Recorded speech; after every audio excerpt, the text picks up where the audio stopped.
One thing I always like to do is take a look back at what happened on this day in weather history. So for us here in the Low Country, we had two pretty significant events. The 1893 Great Sea Islands hurricane struck the Savannah area and had impacts across the Low Country of South Carolina as a Category 3. We also had a waterspout sighted in 2015 just off the coast of Sullivan's Island. Good news is no destruction reported there.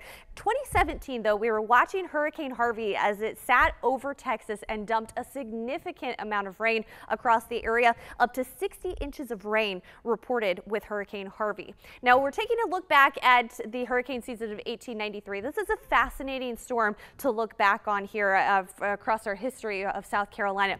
That particular season was a rather active season with 12 tropical systems, 10 of those hurricanes, and 5 of them major hurricanes, so a Category 3 or stronger as we take a look back at that season. So specifically taking a look at this Sea Islands hurricane, that's the one that made landfall today back in 1893. It started out on August 15th as a tropical storm just off the coast of Africa, then became a hurricane on August 19th as it continued across the open Atlantic waters. It strengthened to a Category 3 hurricane on August 22nd just to the north of the Caribbean islands. Now keep in mind, back in 1893, they didn't have categories, so scientists have gone back to look at the data in order to determine that it is now a Category 3 on the Saffir-Simpson scale. It continued to move off to the west and made landfall in Savannah on August 27th as a Category 3 storm, and then lifted across the Palmetto State as a continued hurricane-strength storm as it lifted up to the north.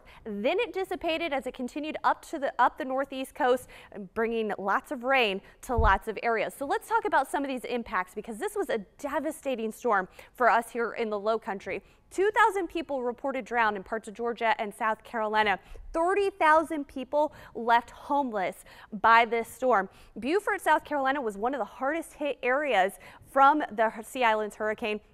And as of 1893, it was the most destructive hurricane season on record. Since then, we have several hurricane seasons that were more destructive, but at the time, it was an incredibly impactful season across the country. This is a photo from the American Red Cross of Beaufort, and you can see that rubble, that destruction that was caused by the Sea Islands hurricane of 1893. And in fact, I talked to the American Red Cross here in Charleston just a little earlier this afternoon, and they talked about how this was the first time that the American Red Cross mobilized for hurricane relief efforts. And the 1893 Sea Islands hurricane was one of those storms that they responded to. In fact, when they looked at the Sea Islands, they didn't expect any survivors, so they almost didn't render aid. But upon closer inspection, they found that those 30,000 folks, many of them right along the Sea Islands, ended up being homeless. They were dealing with malnourishment as well as lots of disease, and of course the fact that they had no shelter. So the American Red Cross was able to respond,